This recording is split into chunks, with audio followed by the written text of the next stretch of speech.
the lowest moment for me to date as an entrepreneur was being told that I am breaking the law and I should stop immediately.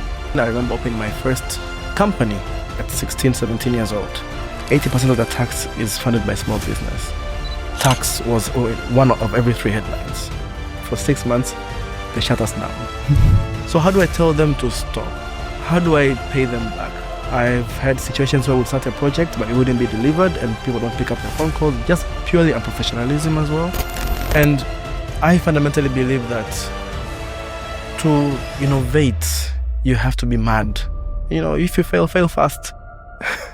Where do you want to take this? Where do you see yourself in 20 years?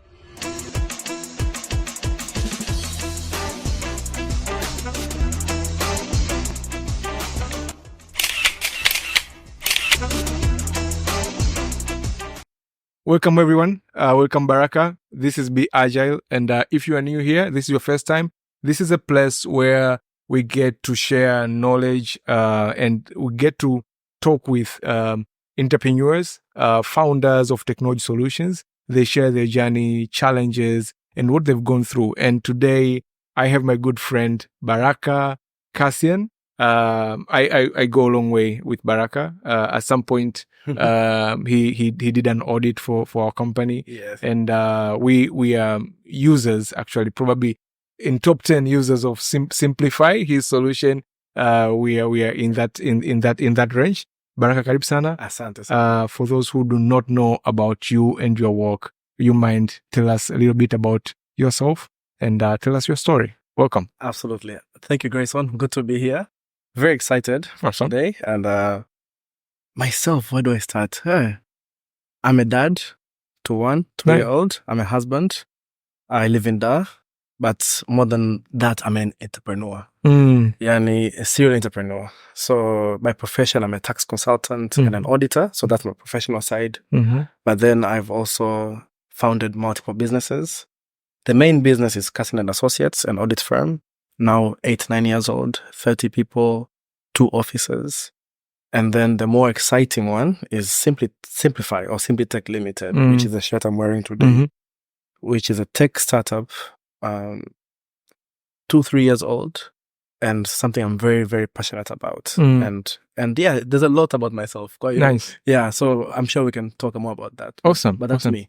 Awesome. Yeah. Nice. So let's start. You're an entrepreneur. Yeah.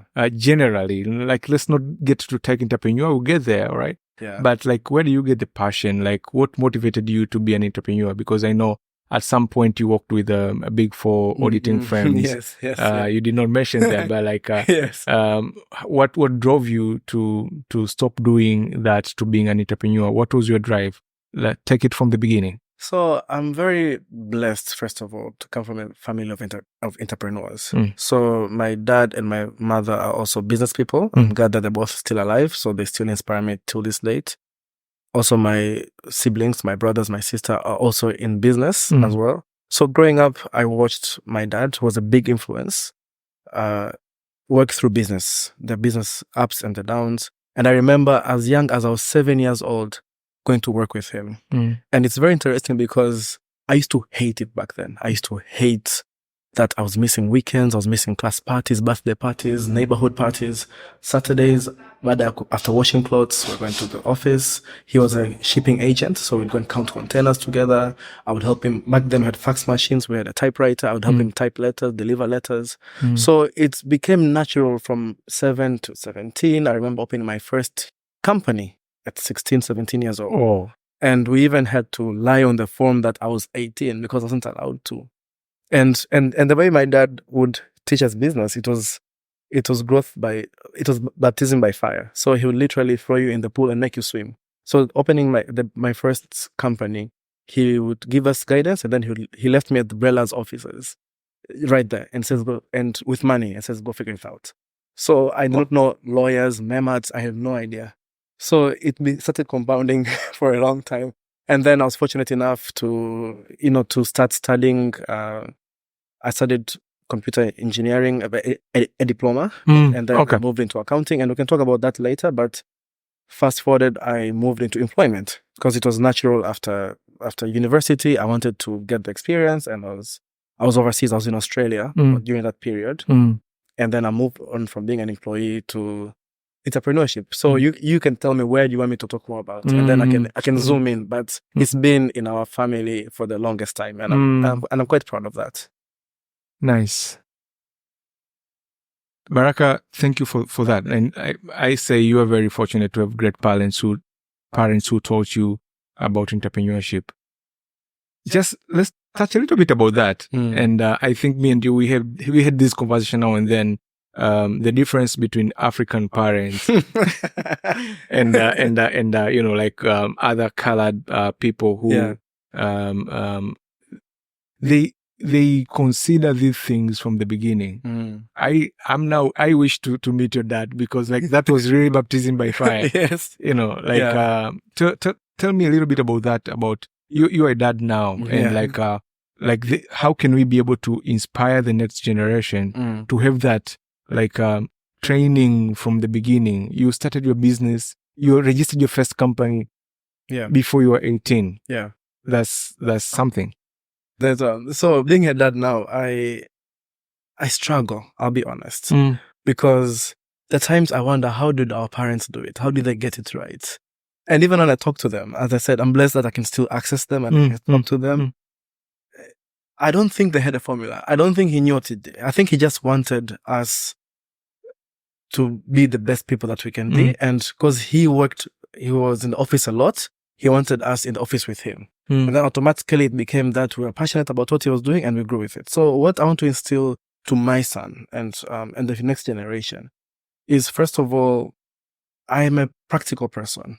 As much as we have been through the formal education, high school, university, the theory, I am a strong believer that only through practice can you learn. Even when I'm hiring in my companies right now, I don't look at your GPA. It helps in the filtering part to give an idea of how hard you can work for anything, for what you believe in. But if you ask me to name the highest GPA in my team, I don't know. But to have the right attitude, to be humble and nice to people, but to also get stuff done, execute. So the practical knowledge is what matters a lot to me. And that is what I will try to instill to the next generation. And also putting a bit of tech into it, with internets and with large language models. I don't think the benefit of learning everything in your brain is as profound as it used to be back then. So I don't see the importance of telling someone to read a lot, but rather to just be a better human. And if they choose to not be entrepreneurs, all well and good, as long as they're happy. So that is my take right now. Okay. Yes. And you apply the same way, I believe, in your own experience as an entrepreneur. Now, you had an advantage of starting business at very early stages. Yeah. And you mentioned computer engineering. I did not know you at some point you did computer engineering. Yeah. So the way I've been looking at you, you are a non-technical founder until I learned from your LinkedIn profile, you did Cisco certificate and everything. Yeah. Tell me, that was also your dad pushing you into tech? Absolutely. So you'll see a theme over here in my early ages until today, but most of my early to teenagers, my dad is a big influence out of that. My mom was always very present, but I think between them, they agreed that my dad would take over and should be the balance when things don't go well at work. So he pushed us to make the most of our time. And something I believe in is, to use time effectively. So whenever we had breaks between studies and home chores and work, we also did training.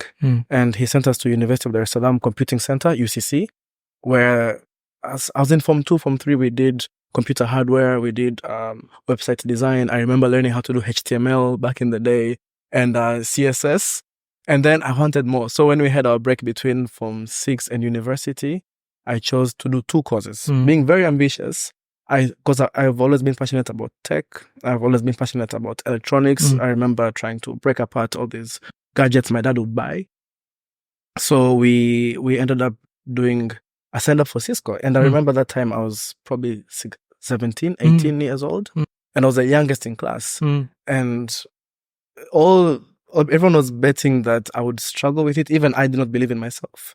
But then I became a Cisco certified network associate, and getting that certificate from Cisco themselves, I felt, okay, now this is it. This is my journey. I'm going to continue to do CS in university and build on top of this. I remember that time I was also being an entrepreneur, charging people to build their websites, like simple landing pages and hosting domains. And it helped that my brother was also into tech. Right now he runs an ISP, so he's still in that space. Then my dad called me. He said, Baraka, look, do you want to make money with tech or do you want to be good at tech? I said, I want to make money with tech. Then he said, I want you to go and learn how to make money. So go and do accounting and finance. So it was a very difficult decision, switching from that to accounting. But I'm not looking back at it. It was I'm really compressing it over here, but I was very torn. So should I do computer science or should I be in business? And yes, here I am trying to do both.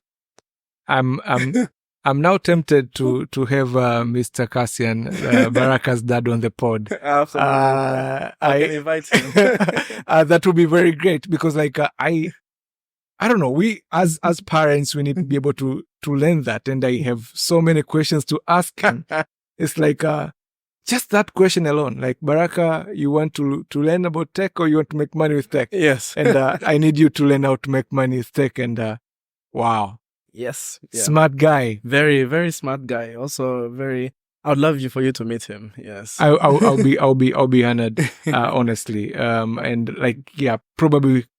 I wish to have him on the pod and just run the question through him and see how we can be able to inspire next generation of entrepreneurs. Yeah. Now, you went into learning, as your dad said, how to make money with tech. Yeah. And you did your accounting and your CPA and everything. Then you diverged and like went to work with KPMG. Yes. Right. Yes. KPMG. And, like that journey is of doing audit. You did your time there. Yes. Yeah. The breaking between that to now I'm going to do my own firm. So tell me a story a little bit about that. You getting to KPMG, the lessons to starting Cassian. I think again I cannot impress enough on how there's a lot of luck involved in that. It right now in hindsight it sounds like it was calculated. But I'm a believer that luck is when preparedness meets opportunity. So I was prepared to be in a big four firm. I remember going through uni. Those were the goals I set. That I'm in accounting, and who's the top of the world in the accounting world? The big four: KPMG, Deloitte, PwC, Ernst & Young. So there's a competition in uni in my second year, where it was an optional competition where you had to do a report and do some analysis on how to make the planet greener. And from an accounting perspective, what we can do as accountants. And then I just chose to do it as a team, and then my teammates dropped out. It was optional, so I did it myself. And then I was one of the winners of that competition in university. And then what also helped was that I was top of my class in accounting at university. So before KPMG, Ernst & Young offered me an internship. So I got an internship in Ernst & Young in year 2 of uni, but then I was not a resident in Australia. I was an immigrant. So I didn't have a work permit. So I couldn't get a full-time job from that. And then I applied for for all the other firms. I did about 40 applications and I didn't get any. Even KPMG turned me down the first round. But then I think someone dropped out and I was the only person available. This was 3 days before I was going on my flight back to Tanzania. So then what happened is that I got the job offer with the condition that I'd get my permits 1 year after the job offer, and they wouldn't sponsor me. I had to do it myself. So fast forward, I get the permits, I get the job, I joined KPMG's tax division. I've never practiced tax anywhere in the world, let alone outside of Tanzania. So it was very formative for me. It was my first corporate job because I'd been working for my dad for a while now. And I was there for 4 years. And at that point, I was very committed to growing there and becoming a partner, a business owner within a partner within KPMG Australia. And they were very supportive. And I'm grateful for that because we still keep in touch till this day. They actually give me some business as well till this day. So that's, I'm really happy about that experience. But the turning point, the point you're referring to, it goes back to my dad again. That guy. Again. Because he invested in making sure that we knew our roots. We knew why we went all the way and what the purpose is to get that education, to bring it back to Tanzania. So he invested in making sure that, I say he, but I mean as a collective, my parents, even though he was the one who was communicating this, we come back to Tanzania every year. It was very expensive, but we'd come back to Tanzania every December and remember what's happening in Tanzania and not be too detached from the country. So when I was on my 4th year, I was KPMG. I just got promoted. I wanted to become a manager now. And then he reminded me, like, Baraka, this is good and you're making good money. You have a clear direction, but where do you want to take this? Where do you see yourself in 20 years?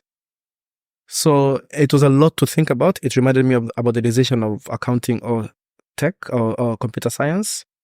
So I was so torn that this was 2015 December, I ended up randomly choosing to climb Mount Kilimanjaro to seek clarity. Literally, I was not prepared. I wanted to make sure that I made the right decision. I needed to allow myself to think and listen to my thoughts. So climbing Mount Kilimanjaro with a few friends, there's a lot of drama over there. But then coming down that mountain, I had not summited. I made it to the Gilman's Point, but not to the Uhuru Peak. Okay. But coming down, I knew that I wanted to come back to Tanzania. So it was easy. I sent, 12 hours later, I had sent the email.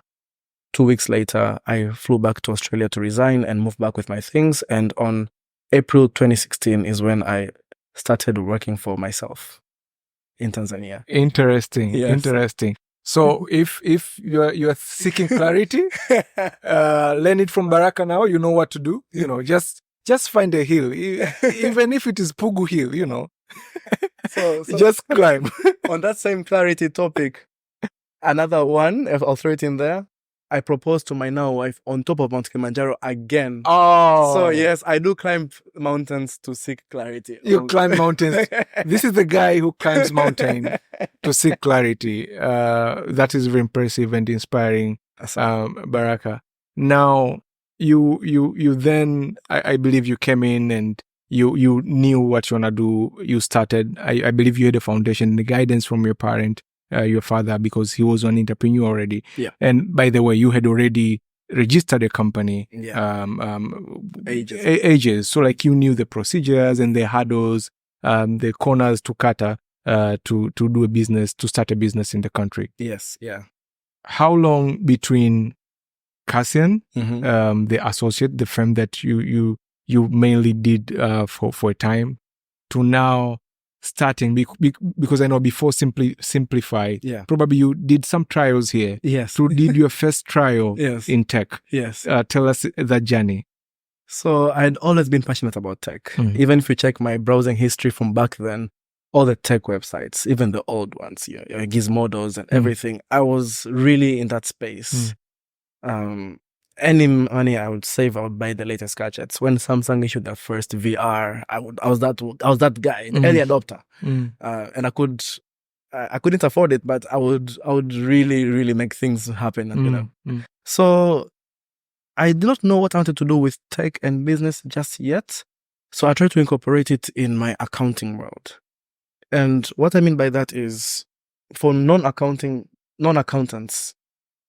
we have come a long way in terms of how we do our finance, our books. But the fundamental accounting is still very traditional. One of the big players in the market, QuickBooks, owned by Intuit, is a 30-year-old company. The standards have not changed for the last 20 years. Even the banking sector, the core banking system is built upon very old legacy systems. The reason I say that is it's very hard to bring innovation in something very traditional. But so moving back to Dar es Salaam, I found that a lot of businesses were using desktop licensed softwares, Tally, ACPAC, traditional stuff. Not many people were doing it in the cloud. So I tried to be one of those people who would bring cloud accounting. I thought of developing it myself back then, but I did not know where to start or how. So I started using guys called Xero, XCRO. And I was getting so many clients into Xero, which is a cloud accounting system. from New Zealand, now listed in the UK, that Xero themselves reached out to me and said, hey, okay, we don't know about you, but you're one of our biggest customers in Tanzania. Can we meet you? So I flew to London to meet with Xero and hopefully get a partnership, but they would not give me an exclusive partnership, but we maintain relationships with them. So I was like, okay, so let me focus on the software side of tech. So that's what moved me from loving the hardware to the software side of it. It made my job as an accountant much easier. And then over time, I still try to experiment. How do I build add-ons to Xero that can make life for my clients easier? But then being non-technical, I did not know where to start. So before Simplify, I happened to meet a good friend of mine till today, who's also a co-founder, a shareholder in Simplify, called Yanez, who is from Venezuela and was doing a project in Tanzania for another company at the time. So when we met, we just clicked. And he offered to just, indulge in my fascinations in building some products here and there, applications here and there, until we got to a stage where what became Simplify started formulating. This was 2018-19 was when now I started seeing how can I commercialize it. So the ingredients were in place. I had someone who I knew, I trusted, I saw the problem. As an auditor, I get to see lots of small business problems. I saw that I had that feedback loop already, but now I do not have the heat to put it all together to make a product. Until 2019 was when I was able to now figure out a way into the market with a invoicing solution. Yeah. Nice. I want to talk about timing a little bit there. Yeah. But before I proceed on that end, for those who do not know about Simplify, what does it do? So that for better context as we move forward, people can relate between Simplify and your tax audit firm, what you do. And tell us a little bit about Simplify. So Simplify, in a nutshell, helps businesses in Tanzania comply with tax laws through digital receipts. The law here requires all companies, actually now more than ever, to issue fiscal receipts, those little paper receipts, for every sale they make, any income they make. And also, if you make any purchase, you need to have a receipt to support that purchase. Traditionally, it was done through legacy machines, hardware machines that had to be recharged, had to be refilled with paper, and did not really make sense for many businesses who are non-technical. So Simplify removes all that hardware requirement and allows you to use any internet-connected device, your smartphone, your tablet, your laptop, to put in the number, get your receipt as a PDF, and comply with your tax laws, but keep records. And also do it on a very affordable method. And why is it important for taxes? Heavy penalties apply if you do not comply with those laws, up to $1,300 or 3 million shillings, roughly. Now it's 4 million. And they've only recently changed the tax laws where all purchases must have a receipt. So this has a big implication for our country and neighboring countries who are adopting similar tax policies. So that is Simplify. We make your compliance easier. Nice. Now, it could be probably a little bit irrelevant. Couple of years back, we started the tax thing in the country a while back, and the EFD machines, right? Yeah. Now, probably compliance was not a big deal until the late President Magufuli came in. So I just need to check on that timing and the trigger. It's like maybe this is the right time to innovate and create something in the compliance area and the tax. Was it important? Was it like did it fuel that? Because I know for sure most audit and tax firm, skyrocketed during that time because it was like you need to put your books right. Yes, yeah. So absolutely, we had a very small window to achieve to execute this because the late president really started a push on compliance, and some people were doing it very aggressively. So if you look at the average news headline back then, tax was one of every 3 headlines. Well, even today as we speak, actually. So we as the accounting audit community, we were struggling as well because we are the ones who are expected to inform the small businesses on the tax issues. So that is one side. But on the other hand, I saw it as an opportunity that, look, there's no wind. I have this sailboat. There's no wind blowing. Now let me adjust my sailboat to follow the wind. So I did not necessarily go out and work and decide one day to make an invoicing app. I was going to make any app that was helping with compliance, but because this was what was available, and because I had the technical co-founder, and because I had the first 20 customers from Cassian who needed the service, I decided to just go for it. And it was a risk because even that was not as smooth as it sounds. I started operating Simplify even before I was legally allowed to operate Simplify. And I think that is another story we can also discuss because it was very difficult to allow the government to trust this guy who has no technical knowledge, who does not have any history with working with the government or with TRA for that matter, with such a very important part of the tax collection mechanism. So we had a lot of pushback, and I think for 6 months they shut us down. Yes. Oh, yeah. I am curious. I'm curious. So let's unpack that. Let's unpack that a little bit from the business point of view first, like it being possible, just the thought of it. Yeah. Honestly, I was like, wow, Baraka, you did this. And like, I was like, the timing and the tech itself is so impressive, but like just the thought of it, like we need to work on this. What was an inspiration to even think it is possible, doable, considering replacing the EFD machines? Yes. Which was like a very important asset for a business to have. Yes. And a very important asset for the government, the TRA, Absolutely. for that matter. What crazy idea you came up, and what inspired you to get into that? I don't know. I really don't know. I think it was me just hating inefficiency. Because I asked myself, why am I punching something? It becomes a digital format. Then it moves to physical paper format. And then we're scanning it like to digital format. So I drew it down on a whiteboard and I said, there's something over here. There's something wrong. There's something wrong.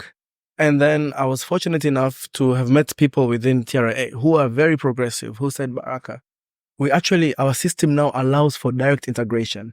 And that integration, the way it was marketed to me, it was designed for the large organizations, like the banks, to link directly to the tax authority. Then I thought, who's thinking about the small businesses? The small guys how do I make this retail per se?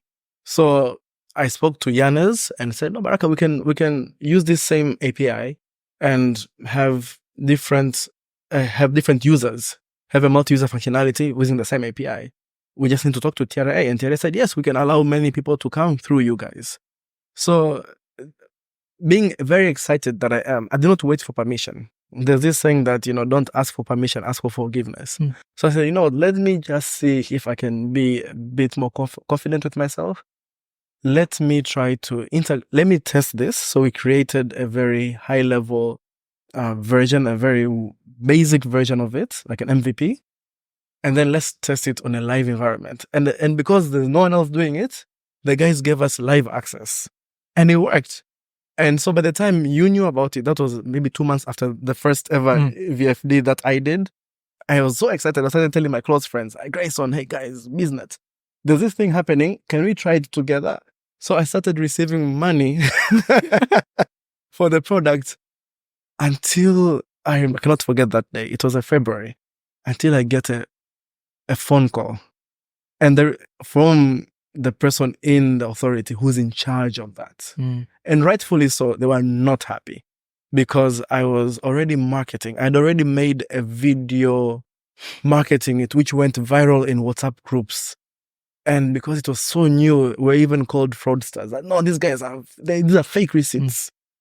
And I got a phone call that, who allowed you to do that? And in hindsight, I really should have known better. In hindsight, I don't want to come off as that I'm complaining. I did not think of that. I was just very excited. So unfortunately, the procedures were not yet ready for people like us. But the procedures were already there for the legacy players who are selling the physical machines. So we tried to reach out to them to see if they'll be interested to working together. But they were not. And I learned a lot through that. I learned a lot about complacency and being very comfortable through that experience. And then I decided, let me just wait it out. Let me just be hopeful that the government will really keep blowing the wind in this direction. And lo and behold, I think June of that year, the laws were changed to allow for vendors like me. And I applied like everybody else and I got my vendor's license. And so there are many factors, but I think the lowest moment for me to date as an entrepreneur was being told that I am breaking the law and I should stop immediately. Because at that time, I already had about 40 people who trusted me with their tax invoicing. Yeah. So how do I tell them to stop? How do I pay them back? So that's, I think that was very dark. It was very dark because I probably did not sleep for a couple of days wondering, what have I done? And this is the government, So it was very difficult. I spoke to a few other founders who said, Baraka, it happens. With any business, you have days where you really mess up and you just need to focus on the next step. Don't focus on everything. Just what are you going to do tomorrow? So that was something, eh? Yeah. I'm sorry about that shutdown, but here we are now. Here we are. What did you tell your early adapters? Like the people that you made money first out of that. Yes. Probably they paid a year subscription. Yes. Did you return the money? What did you tell them? I chose not to because the service for them was still fine as usual. But those who had already paid me money but I had not yet integrated them, I had to give them money back. So there were 3 types of people in my space then. There were those who had the live access and they were using Simplify. And as long as there was no disruption, that was fine. There were those who had paid me and I had to give them money back. And there were those who were calling me and saying, I want to join. And I had to decide, should I be optimistic that give me 1 month and I'll join you, or should I just say, no, go away, buy the machine. Then you're losing business. You're losing future revenue. I was advised then to just take the money, but for me, I could not over-promise and under-deliver, something that was not in my control. So a lot of people, I gave the money back. I had and during this, my audit business is being affected, right? Because I still have obligations as an auditor. I have people who rely on me on the daily business. So it was hard. It was hard, yes, financially and also more than anything mentally. Yes. I hate confrontations. I hate having to go against my promise. So I also built thick skin as well. Yeah. So the shutdown was not total shutdown. Like, did they cancel the APIs or whatever? Like, so for those who existed, they kept using. Yeah, the shutdown was like, don't continue doing this. Yes, anymore. Don't continue doing this anymore. Effectively, the company is dead. So the current users can keep using it. Okay. But don't keep selling. Don't keep marketing. Just stop. We don't want to hear you offering this service and you're not legally allowed to offer the service. Because I came to learn after the fact that there's actually a list of people legally allowed to offer EFDs on behalf of the government. So I do understand where they're coming from, but then, I do wish that it was a friendlier conversation. Okay. Yeah. All right. So a follow-up question here. You mentioned a little bit about your founder. Yes. Yanes. Yes. Yanes. Yanes. Yes. All right. Yeah. And he's more technical. I take it technical than you. And yes. Who told you like it is actually possible? Let's get to do this. Yes. Yeah. Tell me a little bit how you met your technical co-founder, and how important, how crucial has it been in creating that innovating part? Because I know you are 50%. Yeah. I don't know, like what's the ratio there between you being a technical and an auditor? But I want to hear how you met Yanes and how crucial has it been for for you being a pair? It's very crucial. It's very important for us non-technical founders, and maybe I can speak for many. We have these dreams. We see that this is possible. And I'm sure as a technical person yourself, people come to you with many ideas that I want to be able to send money to New York. And some of them are very far-fetched. My first meeting with Yanes, it was not even about business or technical. We just became good friends. Our families clicked. He also has a family. And when they were in the country, we became friends. But then what really helped me was that I was willing to do the research. I'm not technical, but I do understand how logic works, how code works, and how libraries work, how those all work together. And I think it was really important that I was able to understand to that level so I could speak the language. So when he would tell me, Baraka, this does not work, I would trust that it does not work. Because many times as non-technical founders or the business side, we believe we have this Steve Jobs distortion-filled thing where if we tell you 10 times it will work, you'll make it work. But trusting the technical person that, okay, now I see why it will not work. The tech isn't there yet, So first, it was very important that we were friends. We trusted each other. And I could easily call him at any time and he would bounce ideas.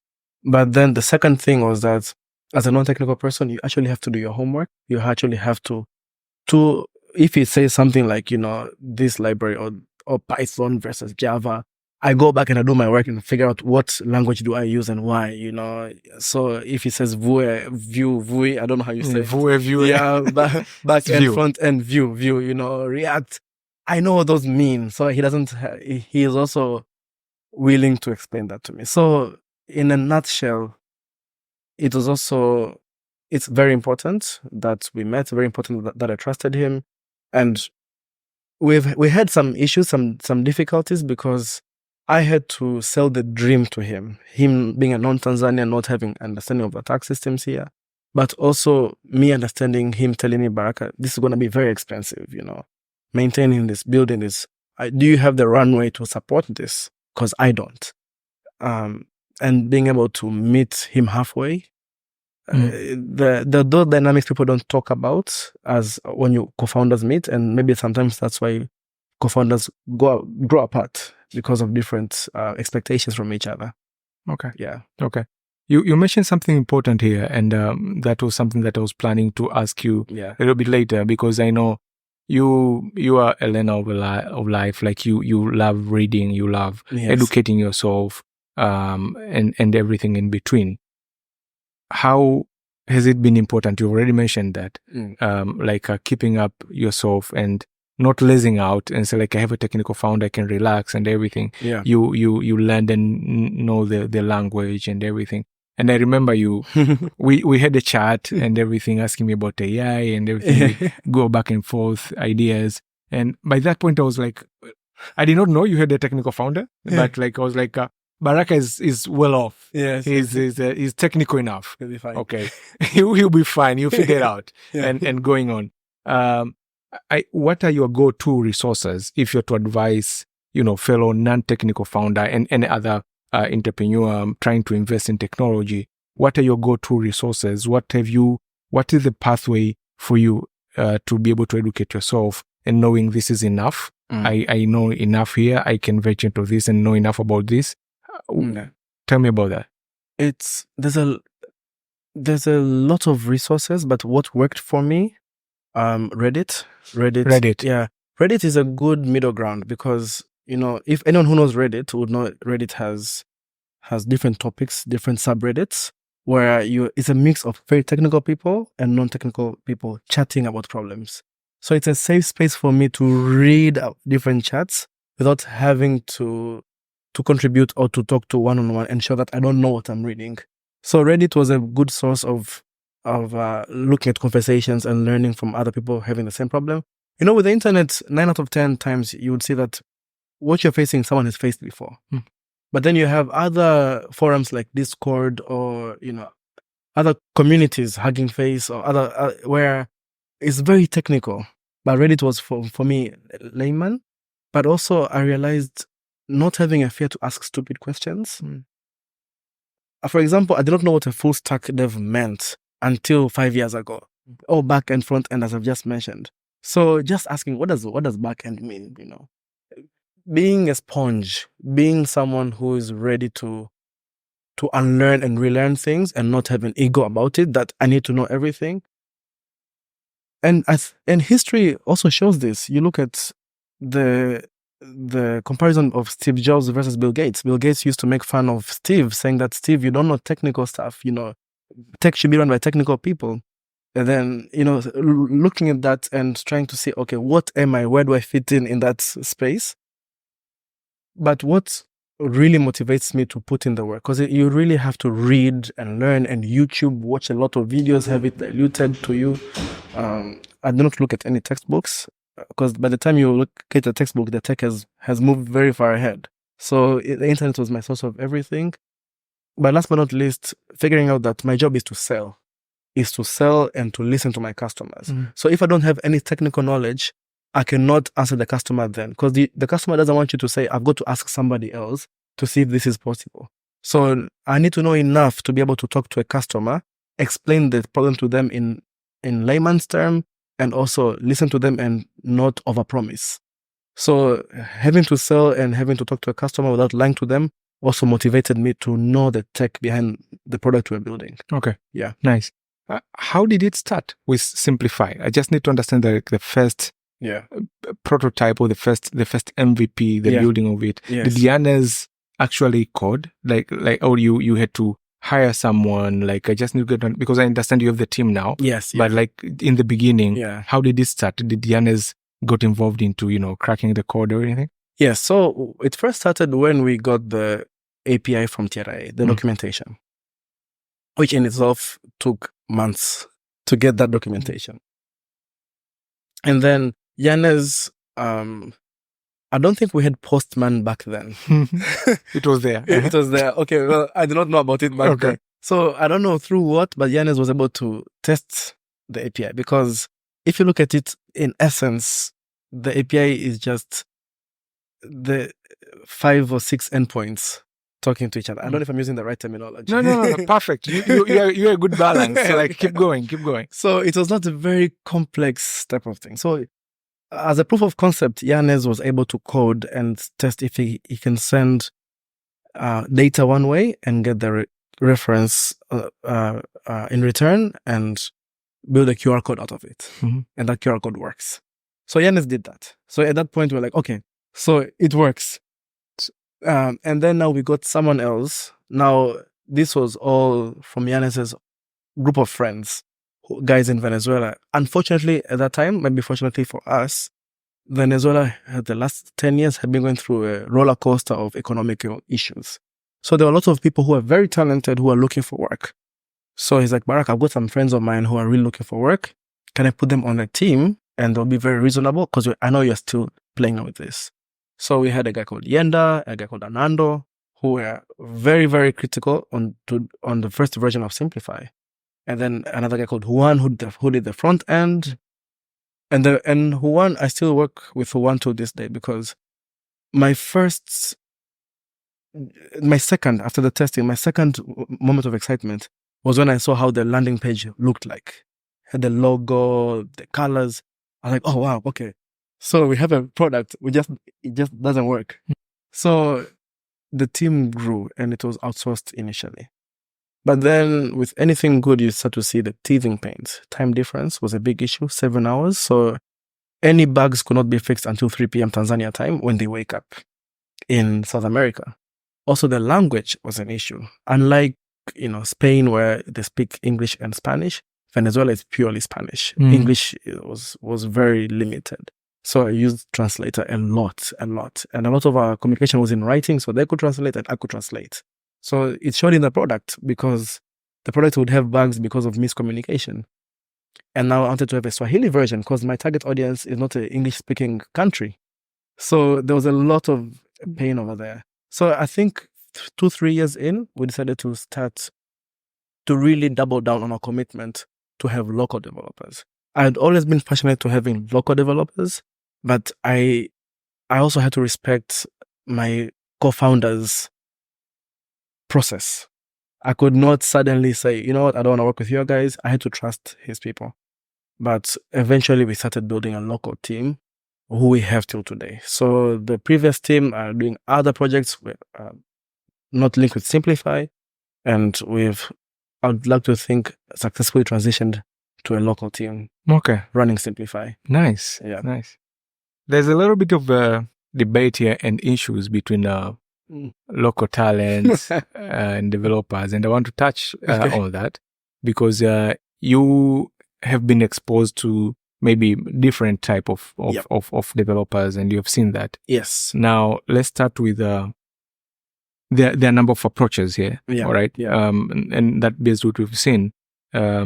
A technical founder or a team, they will start luckily. You had a technical founder. For most of non-technical founder, the approach would be either hiring a firm, a software development company. Yes. And if they don't have any funds or any seed fund or whatsoever, that could tend to be a little bit, not a little bit, expensive actually, for them to operate on that and or something that they're trying. And if they don't have any fund for that matter of fact. Now, because they will either be taking from their salary and, like investing a little. And the best option or the best route will be working with freelancers or one developer or whatsoever. So you skipped, luckily, you skipped that first area of having to figure out because you had Yanez with a team in Venezuela. Yeah. And my assumption here, you did not receive any seed fund at that point. Not yet. It was all from maybe your audit firm paying the guys, right? Yes. Okay, I just need to check them getting the fact right. That's correct, yeah. Now, you starting to build a team inside in consideration of that.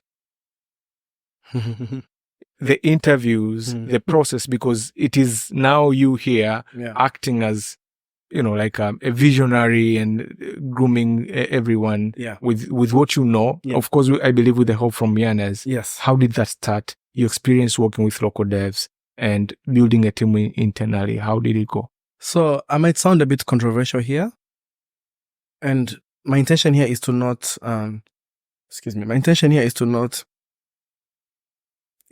create any debate. It's just my experience, okay? Even before Simplify, there was a project I tried doing. I tried building, again, another app which is coming soon again, but at that time, I couldn't finish it. I tried the journey. Very briefly. I tried a local dev. The guy who did my first website for the Cassian team, they said they do development. I tried that. And then I later tried outsourcing. Through Fiverr, I had a guy in India doing something for me. We, as a local community of professionals, I don't think most of us know the level of commitment and consistency needed to gain trust of a non-technical person like me. I struggled. I really did struggle getting a good, committed local developer to work with me. The issue is that many people would say that, oh, well, you're not paying enough. Maybe you are the ones who are not paying. You don't respect us. You don't respect our time. I am also a service provider in the accounting world. So it's the same parallel, and I understand how a service provider should act. And maybe I was meeting the wrong people, but I tried 4 or 5 people. And you talk about the project, some are not passionate. Some feel like it's beneath them. Some feel that, the budget is small, you offer shares. Yanez is a shareholder in Simplify because I could not afford to pay him, but he bought the vision. And I would like to believe he's happy he made that decision. But some would not accept that offer then. So we have a culture, especially as young startup founders, young service providers, it's the developers, even lawyers, accountants, we have a similar culture over there where we might not be ready to buy the vision. It's no one's fault. Sometimes you need someone to be able to give you the check. So all I'm trying to say is that I'm hoping with time, as the community grows and as the pool of talent grows, then founders have more option locally to hire people. I've had situations where we'd start a project, but it wouldn't be delivered and people don't pick up their phone calls, just purely unprofessionalism as well. That is what forced me to also go overseas and stay there for 2-3 years. Now, I had to try that again, not because of financial reasons. As I said, it was mostly because of time, and the product itself was not doing what I wanted it to do. So I used a different approach when I was doing local again. I chose to not go with experienced people because I had yearners and I already had the momentum of other developers. I chose people who were straight from university.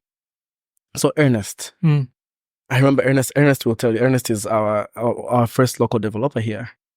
I remember the first interview. I told him I don't trust local developers, and he reminds me every day. Baraka, you said you don't trust local developers, but because I'd been burned so many times, and then he introduced me to a community of people who are serious, who want to grow, who want to learn, and who have the skills as well. So that renewed my faith in it. But then unfortunately, there are still so many stories, even from big corporates, of developers who are over-promising and delivering. But I'm also happy to see that there are stories of developers who are doing really well, and they can show that this area can have reliable professional people. So again, it's my perspective, and not being in that community, I might have met the wrong people at the wrong time, but I'm very optimistic about it. And we actually, as Simplify, we do support local developer groups now. We sponsor a few events because we hope to be part of the change to increase the talent pool. Outsourcing, I can talk briefly about it. Outsourcing is good for MVP level. If you want to build an MVP, you can outsource it.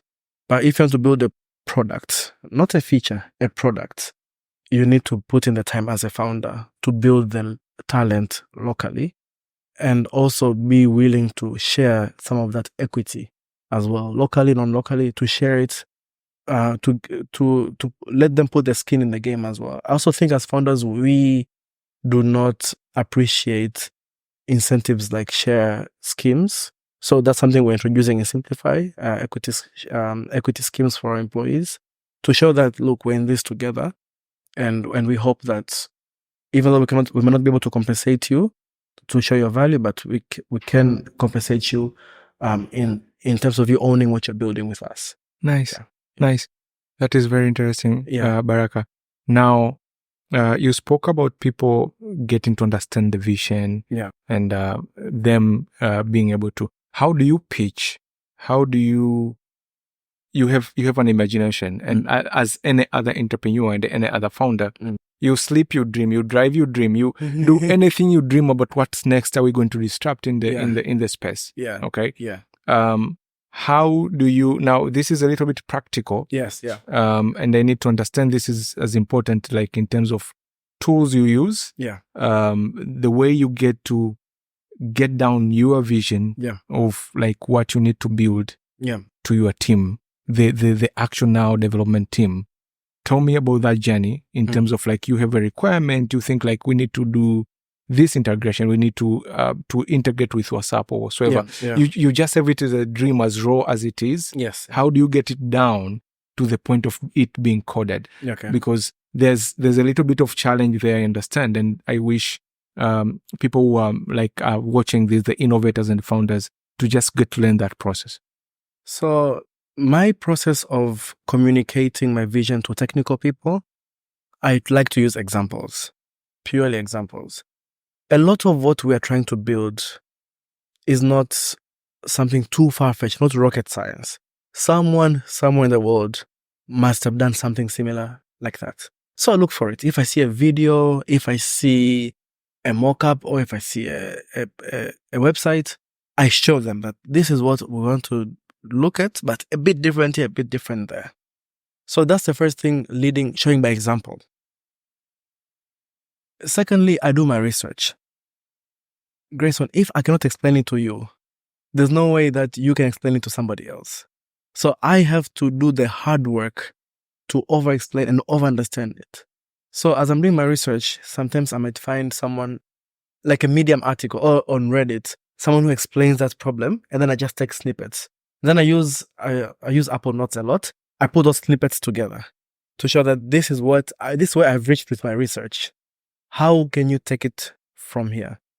So there's a lot of research. There's a lot of visualization. I tried learning how to code. I'll be honest. I tried learning so that I could just create a demo, but I lack the consistency of doing it. So I learned the theory. I did Python for a while. I could make a game, a small simple game, or a calculator. I could do that. So I could not code my way into a demo for my devs. So just purely a lot of research. I try to also be very realistic. Sometimes it's very hard when you're explaining to someone and then they're like, Baraka, it's not possible. And it's tough. It's a bitter pill to swallow. So I do listen to my people as well. Because I do have some very outlandish visions. As an entrepreneur, you think, I could do this. Let me sell it to you. But yeah, keep it simple. Look for a video somewhere. Someone has done it somewhere in the world. Look for it. Sometimes I even talk to a person who has done it in Ukraine. And then I get my developer on that call. So I really put in the work. Just to echo that, putting into work and doing your research. Yeah. And that's spot on, man. I think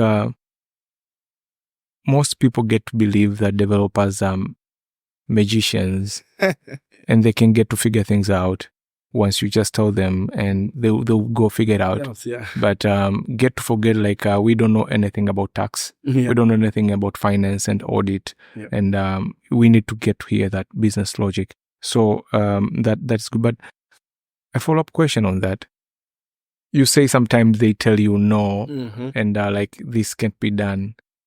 What's your thought process on getting a counter on that? And you argue with your team, you argue with your dev team. Yeah. You how do you get around that? The rejections of this is not possible.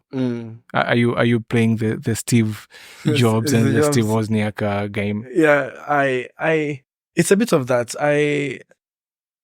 I've reached a point where I know enough where I'm being napangwa. I'm being arranged. Napangwa, right? Napangwa, that I can tell these guys here, they're managing me. They're managing me.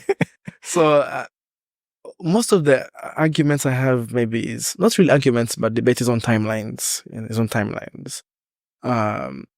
So taking a step back is I first make sure that we're on the same page. So I would explain to you, Grayson, I'm looking at this product. I've done the research. I think phase 1 should be the architecture. I would even draw the architecture for you because I would tell you this is your tech stack based on my research. So that's the depth of my research. I go all the way to the tech stack. I give you options. If you're going to use AI, there's Phi, there's OpenAI, there's GCP, there's there's Hugging Face, there's open source. And these are the costs. And this is these are the steps you have to take. So things like those, I do the research, Are we going to use React? Are we going to use things like those? So when I'm that deep, I give you time to go and do your own research. Then you come back to me when you're informed. So if you're going to argue with me, you come back, you have to be informed. Otherwise, it will be embarrassing if I'm informed more than you. And then you say, but Baraka, it's impossible. Then I'll ask you, have you considered that? Oh, okay, I'll come to you. So the first part is making sure you have enough information and you have enough time to do that. And the second thing is when I still get a rejection that Baraka, this is going to be not possible because of A, B, C, and D. Well, maybe if you're I'll give you an example. If I'm building a product that requires machine learning, example, right? There's many ways to do it. But then you say, we cannot do it because we don't have the graphics cards needed, NVIDIA, 4030s, whatever, needed to host this machine learning model. So I have to decide, is this a matter of cost or access, or you just don't want to do it? If it's any of the first two, I respect that because you have made it clear. But if I can drill down and figure that you just don't want to do it, then it's a different discussion. I need to know, why don't you want to do it? Are you not passionate about this project? Don't you see the bigger problem we're solving over here? Or how would you have solved this problem? So we start from the whole problem. If you are sold, then now let's talk about the detail. If we further realize that that we are still not getting anywhere about it, one side to do it. I went, because even my board at Cassian were not of that idea. They're like, Baraka, we don't need this product. So I put my money where my mouth is. I take my own paycheck. I go look for somebody else to build me a proof of concept or an MVP. Then I come and show you, hi guys, I was able to get this done with somebody else. So can we revisit this? Because it's possible. And you tell me what the issue is. So there's a bit of persistence. There's a bit of kujiamini kidogo, just being really believing in it. And I fundamentally believe that to innovate, you have to be mad. There's an element of madness which you have to do. Not caring about the cost, not caring about the time, or sounding crazy. Really, and that's the pure essence of innovation. And I'm happy. I'm happy. Yeah. And if I'm still proven wrong, actually, the worst rejection to me is the market. The market might still reject after all that. You put it, you launch it, and the market rejects. I think that to me is one that I can never fight. And it happens sometimes. A product is ahead of its time. Yeah. And it's fine. But don't we all enjoy the journey more than the destination? Yeah. So I learned, if you fail fast. Yeah. Baraka is not your regular. He's not your regular non-technical. He spoke things here about AI and everything in between that, and it's interesting. I have another question for you. Absolutely. Now, you being a dreamer and a visionary, and we spoke about you dreaming all the time and coming up with a vision. Yeah. How do you strike a balance and saying like, I'm going to hold this for myself first before sharing with the team. And I know you have a process of digesting and researching and everything, but let's say you've done that all already, and you have satisfied yourself, like this is done. Yeah. How do you balance what you push to the team to do and managing that? Yeah. And while you're talking about that, I need you to tell me a little bit about prioritization, because it's a little bit tricky there as well. An area that most founders and visionaries get an imbalance of between wants and needs. So I'll need you to share about that. So first of all, I know myself as an entrepreneur. I know my ambition level. I know I can be very ambitious, and it's not for everyone. I know my level of competition. If I see a competitor doing something, I want it yesterday. So that is inherent in me. And I know how that can be very distracting for the team around me. Because when we have our team meetings, our huddle, we might agree on a certain direction. But then the same evening, I get a better idea. I actually actively have to hold myself back because the team naturally will be very distracted. And the next team meeting might be as less energetic because now I've made them waste their time the previous week. So there's a lot about my personality that I have to really learn about myself through feedback. This is all from feedback from my team members that Baraka, we get you excited. But, again, I use AI as an example because it's easy to relate to. With every new GPT, a lot of startups die because tech is moving so fast. So there'll always be new ideas because the pace of tech. So there's the first part of appreciating that it's not sustainable doing it that way and focusing on the core problems, which any new iteration of tech will not get rid of. People still need to file tax returns. People still need to eat, to get food security. They need to live. So no matter what happens in Google, people still have those problems on the ground. So I communicate the core issues that even if the development cycle is 6 months, it will still be a problem there. So I don't distract them as well. The process and prioritization of it, So I'm juggling 2 companies, which are both very active and demanding companies. And one is more older and mature than the other, has a bigger team, so has better management, better leadership. The other one is more of a agile startup kind of culture. So first of all, I have to know which world I'm in. Am I in the traditional accounting world, where rules and regulations limit on what I can do, not do, what I can sign, what I can say? Or am I in the tech world, where I have to be very quick, very fast, less calculated, but more confident? And that really determines what I prioritize at the moment. I personally use my calendar to account for every 6 minutes of my day. I say every 6 minutes because I count an hour having 10 units of time. So I treat my time I protect my time a lot. Not only because, as a matter of principle, my time is my biggest asset. Mm-hmm. It's all I have. Mm. And I only have 24 of those hours.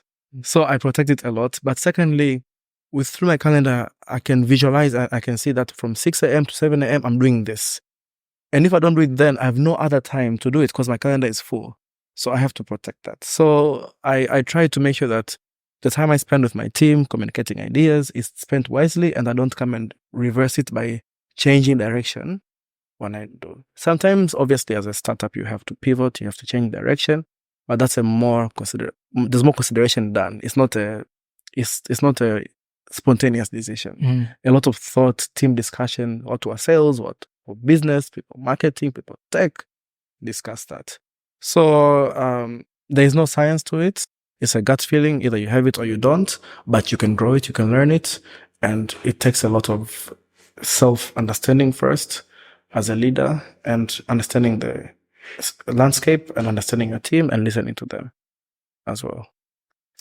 Nice, thank you. That is interesting, and I'm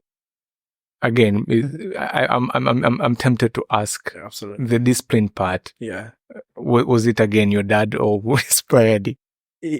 It was, but this I'll give also credit to my mom as well. So my dad is very spontaneous.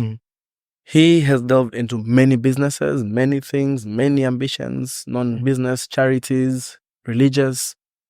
He follows what he feels at the moment, which is good, but sometimes is also takes a lot of time. So my mom would then teach me how to respect time, to not succumb to the African timing of things, to appreciate if it's 1 p.m., it's 1 p.m., and to value your time. And there's this saying that we have is, you might have money and time, and some people would ask you what's important, money or time, but even if you're to take away any liquidity or any assets I have and give me back my time, I'll take my time any day. Okay. And we do all this to buy back time. I'm working really hard so that I can have more time for myself and my family later on. So it's also, yes, from family, but also built over the years, looking for the best, most efficient use of my day and my time. Yeah. Yes. While we're at that, I know you have a family, a son. Yes. Yeah. How do you strike a balance between your 2 companies, family, and I know you're a prayerful person, yes. or another. So how do you get to strike a balance between that and have time for yourself? It's hard, and I don't think anyone gets it right. I definitely do not have it right. The answer is actually very different. The answer is communication. Me and my wife, my partner, we have to communicate because she works as well. She works a very demanding job. And it takes a village. We have family, friends around us, neighbors who help us when we're very far away and when we're traveling. I used to travel a lot. I have an office in Arusha. I used to travel quite a lot. So we first communicate with each other. We first communicate our schedules. We have to communicate everything. But in a nutshell, just to tell you and anyone listening, really, that you cannot get it right. One of our good friends, Esther Soltris, I was talking to her about that the other day, and she put it nicely for me. She said, Baraka, the moment you agree that you cannot have it all now, so you can decide what you're going to have now and lose later, and what you're going to lose now and have later, then it's going to be easier for you. That now I'm going to focus on these businesses. I do try to make it home every day, at least by 6 p.m. to spend those 3-4 hours with our son. And then with the expectation that later I'm going to now have more time for family, and the business might be a bit more mature, and I can have more control over my day. So knowing that I cannot have it all really helped me manage my expectations. Yeah. Nice. Yeah. That's interesting. You also spoke about AI, and I know me and you, we have had a chat about that so many times. Yeah. And now let's start with your accounting practice. Yes. First, because it has been mentioned so many times that a part that is in risk of being replaced with artificial intelligence and the likes is among there at the top. Yes. How do you prepare yourself for that? You're already doing it with Simplify. Yes. But generally, the emerging technology and everything with tax, and then you can talk about that, and what should we expect on Simplify on that edge? AI. Like everybody else, I first got interested in AI in 2022 when GPT-3 came out. I knew about machine learning, but it was something very theoretical. Like if you're to mention quantum computing now, that's what AI was to me back then. It's very remote. I don't know enough about it. It's Google. It's big tech problem. So yes, accounting is one of the fields at risk with AI. But my take is that AI will not replace accountants. It is the accountants who use AI who replace accountants who don't use AI. I don't think AI in our lifetime will reach a level where it can do everything. We'll get full AGI level. AGI being, independent AI, where you don't need an accountant. There's a human in the loop. If you don't know anything about accounting or finance, it's not only the numbers, it's the relationships, the trust. Trusting that your banker will give you the best advice. So there's a human part where humans are still needed. But the back office stuff is where AI does its magic. So as far as Cassian goes, first of all, we built the firm, I say we being the team and my partners, to be a digital first firm. As much as we can, we try to avoid paper. We try to avoid physical files. You come to office, if you're to lose your laptop, within 1 hour, you can still do the same work. Everything is on the cloud. It's expensive, but it's what we like. It's our culture. So naturally, when the AI wave came, it was easier for us to sprinkle AI into it.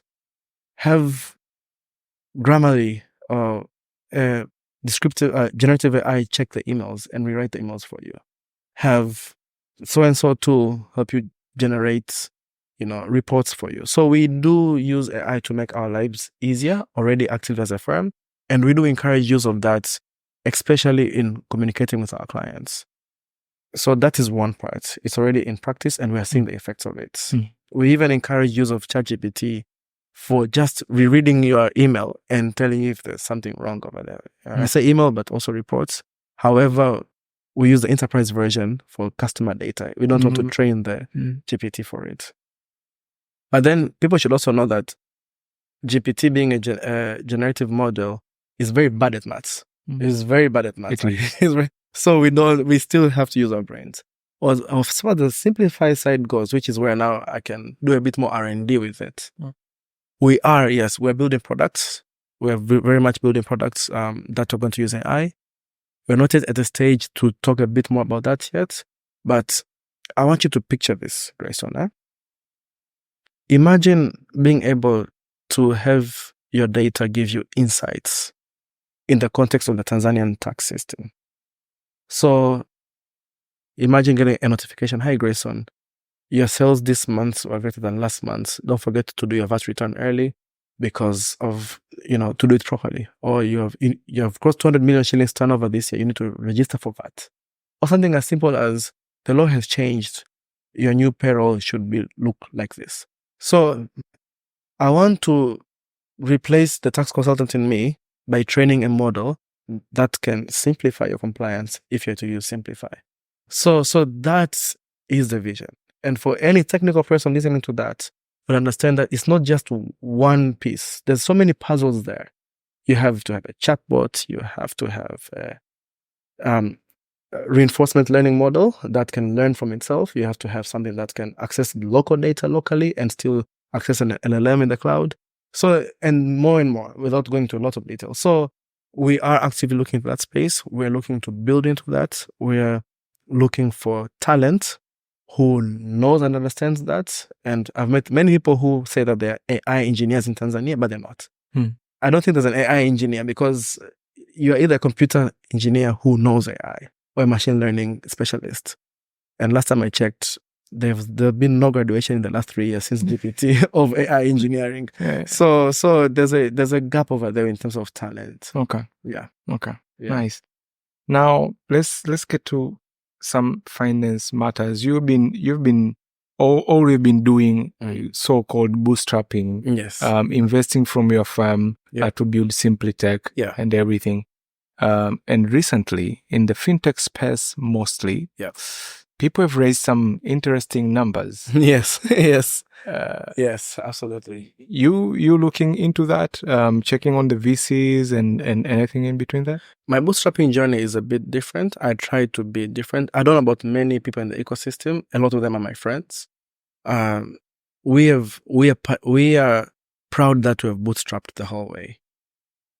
And I'll take a step back. And it's something I might have mentioned to you before is, for any founder looking to do it, it might be your passion that you want to solve this health problem or edtech or agri-tech problem with tech. But then if someone tells you to follow your passion, they already had the money. So first look for something which will give you consistent cash flow that can fund your passion. So Cassian and Associates were the cash flow that were funding Simplify. And this really helped us first figure out the business model, the problem, the customer, the sales technique, the licensing with TRA before taking anybody else's money. We had pre-seed investors, 1 or 2 who were friends of mine, who performed a specific purpose, like Yanis. He invested his time and money initially because he served a specific purpose. So that's the first part of it, that I would encourage many people, before you're taking someone else's money, to try to figure it out yourself. The second thing for me is we've been approached to raise, to expand, and there's room to expand. It's a big problem, and we're nowhere close to meeting the market need of that. But I personally feel, and it's my opinion, that the VC model from the Western world, the Silicon Valley model, is poised towards economies where a VC can put money in your business and then after a certain valuation or certain period can exit. So there should be a mature capital market that can buy that VC out.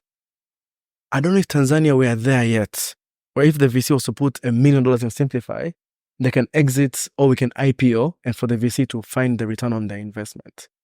So that's also why I don't want to receive, or not to receive, but to actively look for venture capital or angel investment just yet until the product is mature enough for the VC to get returns from the business, not from exiting yet. So that has been my take on it. So yes, we do need the money. I'm not saying that we don't need. We have applied for grants. We're grateful for our grant supporters, Funguo, Pesatech. We have applied for Develop PP and some others more, but it has more been grant support given the impact of our product. But I'm not yet comfortable enough to promise someone a return after a decade or so. And I'm very happy for those who have been able to raise in more mature markets. I look at Nala being the highlight. I look at Ramani. These guys are Y Combinator. There's a market for that, and they're solving bigger problems across Africa, across the world. But for Simplify, I'm not yet comfortable playing on that space. And I think anyone in Tanzania looking to play in that space should really understand first that there is no free money. there's a reason you're getting this valuation. There's an expectation for that. And it's only a certain caliber of entrepreneur who can handle that pressure and grow a business from a $1 million business to a unicorn. It's only very few people who can do that. So to really assess if you're that person. That's smart. Yeah. Thank you for sharing that. No worries. And I believe, I believe it is relevant to most. Yeah. Now with the media, news, and the buzz between raising and everything, I think taking that evaluation and taking that reflection point of what works for you, is really crucial. And thank you for sharing that approach and being honest actually about how you handle that. You mentioned some acceleration programs and the grants that you received. Congratulations about that. Thank you. And I just need to understand, and because I know we had a wave of these a while back about with Tanz ICT, with HDIF and the likes of that in between in our ecosystem. Yeah. And there's this another new wave that is existing from EduTech, MasterCard, PesaTech, Funguo. Yeah. You have been in 2 and probably going into the 3rd now. Yes, yeah. I need you to share before you got into this accelerator and coming out of them, the advantages and the lesson that you've learned as a business. Have they helped you as Simplify and SimplyTech beyond the money, of course, in terms of skills and what's not? Absolutely, no question. They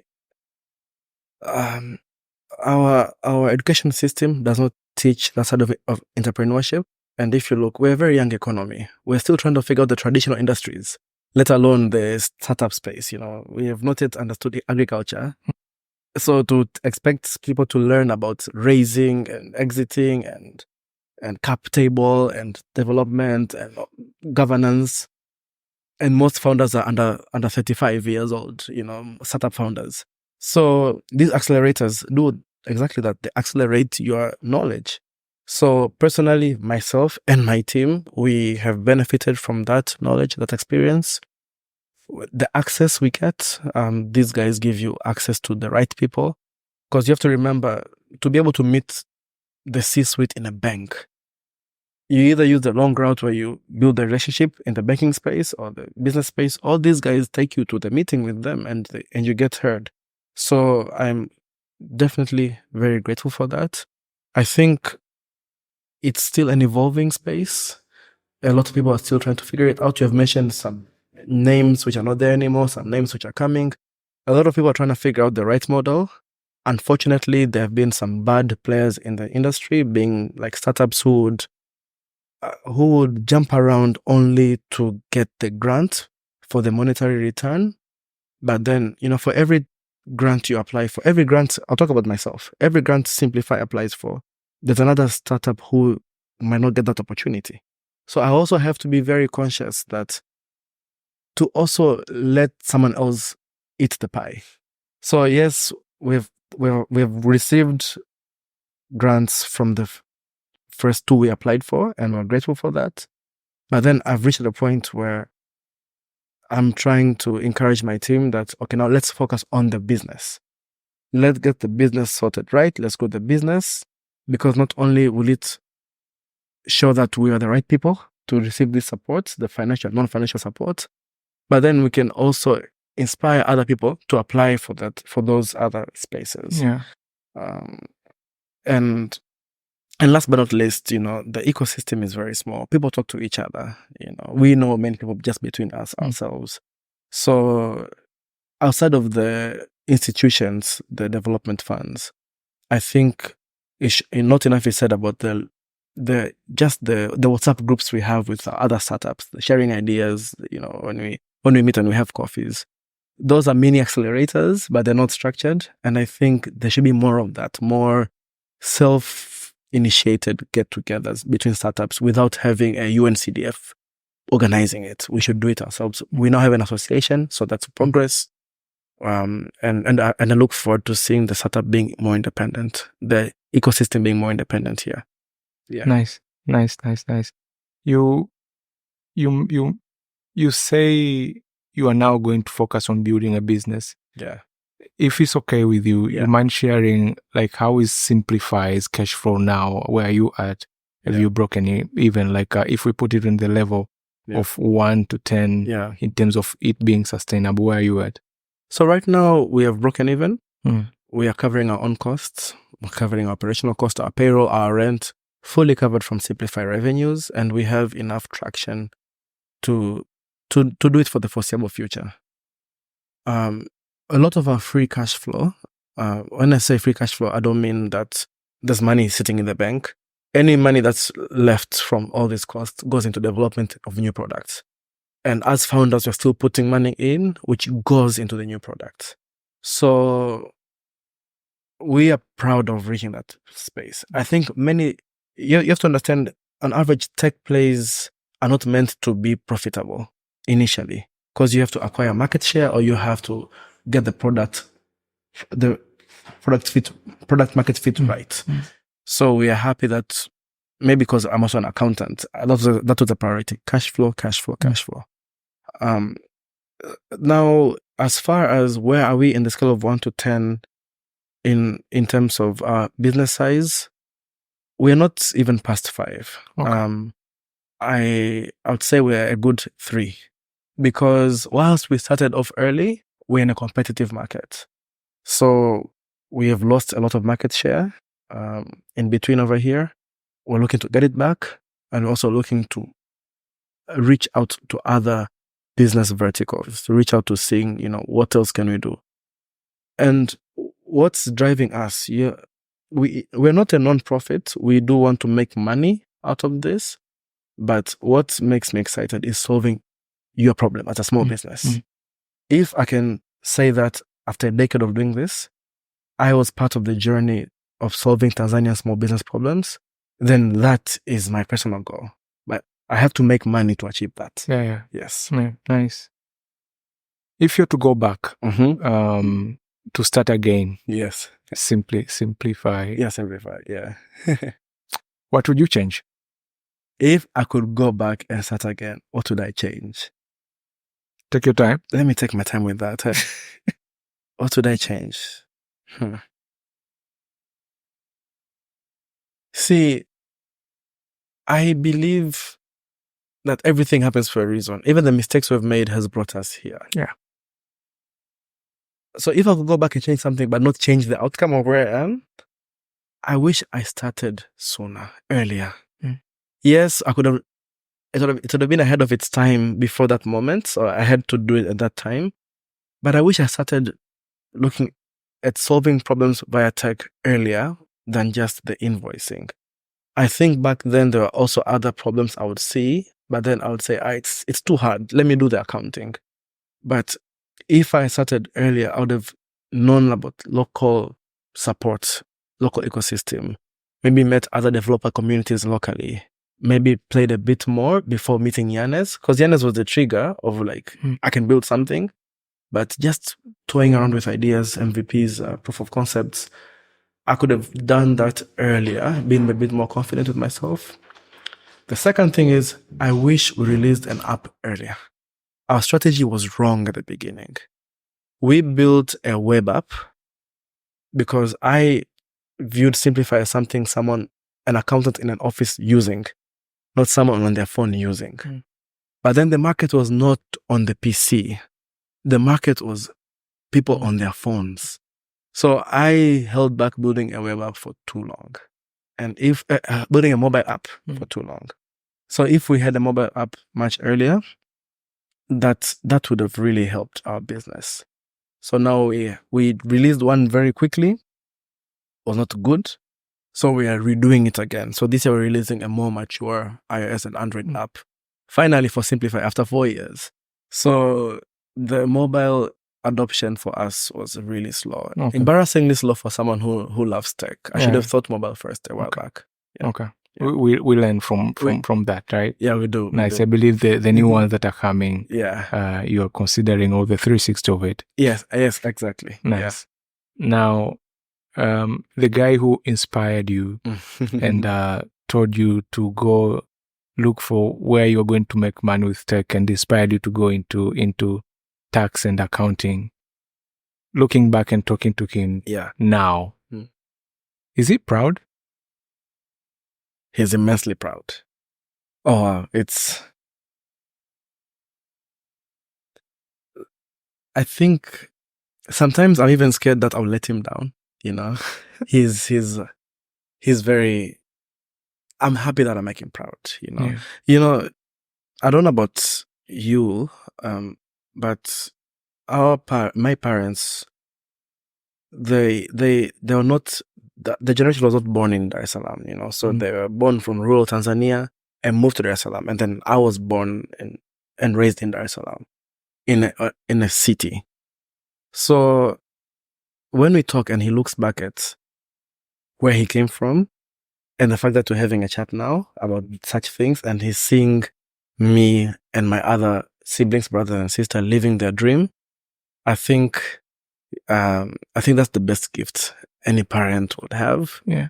And, you know, you try your best to really make the most of what the world has offered you and stuff, because you do know that it's not normal. It's not like all of this. We're privileged, you know, and making the most of it and giving the opportunity to other people for it. So he's immensely proud, and I'm really, really happy that he gets to watch us live our dreams, you know, fix our problems. Yeah. Nice. Awesome. Yeah. So a question from our producer here is, you have seen like at least both worlds of like Australia is a well-developed country. Yes. Compared to our country. Yes. You lived there for 4 years. We lived and worked there, and you've been exposed to a lot in terms of infrastructure and ecosystem and communities. Yeah. You wanna share a little bit about that difference of a solution like Simplify existing in the first world or second world country compared to what we have here in terms of infrastructure support, ecosystem, adaptability, even from the end user perspective. Like, what are we missing for those who have not seen the both worlds, or at least being exposed to that? First of all, you're right. And these are worlds apart. And it's unfortunate, but that's why we're here. We're trying to bridge the gap, but we have to understand these are worlds apart. I'll talk about Australia, but this could also be the same in the US. For any startup to cross that divide from being a 3 in this scale to being a 9 or a 10, there has to first be government support. Let me use an example. NASA has given SpaceX a contract, $800 million, to remove space junk from space. Government may support. You know, that's one extreme. But many, even small startups, Australia gives a lot of funding for startups, for their citizens, because they do see the value of small business in pushing the economy forward. The German economy, I think 80% of the tax is funded by small business. It's opposite in Tanzania. 90 or 85% of our taxes are funded by the large taxpayer, which is a very small group. So the government and its people and its leaders understand that the innovations have to be created, protected, and spread to the world like an asset of the country. In Tanzania, we're not there yet for many reasons, you know, and I'm not saying that it's on purpose. It's that we have enough problems to solve first before solving that problem. I personally believe both can be solved at the same time. Tech is a huge enabler. Tech helped us skip a lot of things and go into M-Pesa. We skipped the Western Union, we went straight to M-Pesa. So I believe tech can also help us jump a lot of those hurdles they went through the hard way to reach that goal. So in essence, we should look up at these economies and see the supports and the intentionality the government gives its startups. I see the Tanzania startup policy being drafted has a bit of that, venture capital fund. There's elements of that in the process right now. So there's light at the end of the tunnel. But also, we should not forget that Tanzanian problems are not similar to Australian problems. So we should not copy and paste. I've mentioned about VC. But the Silicon Valley model does not work here. We have to figure out what is the Tanzanian model. You can literally walk a few streets in San Francisco and meet 5 machine learning engineers, not in Tanzania. So we need to understand where we are and also tweak that model to what fits us. And it's also shows, I think Australia sent bankers to come to Kenya and Tanzania to learn about M-Pesa. So they're also learning from us. Kwa hiyo, yes, we have a long way to go, but we need to figure it out ourselves. And the government has a big, big part to play in that. So we really, as youth, we hope that our leaders, whatever they're doing now in terms of startup support association, ICT Commission are supporting, TCRA are supporting, BOT, one a sandbox. Let us be very intentional about that and keep at it, but faster. Faster. Time. Time is not waiting for us. Okay. Nice. Thank you for that. So, another question from what we have our audience here live. Our production team, they really ask good questions. Mm-hmm. So, one of our producer asked, then people believe the next big thing is data. Yeah. What's your take on that? I can see why people can believe the next big thing is data, but that is so 2023. It's so gone. Data is big because it helps build the next big thing, which is our transformer-based machine learning models. And what does that mean? ChatGPT is a transformer-based machine learning model. Basically, if I can be a bit techy. So machine learning models have existed for the longest time, talk 1960s. But the innovation that has made this become a big thing was the transformer model, which was done, it was a research paper by Google engineers, which OpenAI used to build GPT.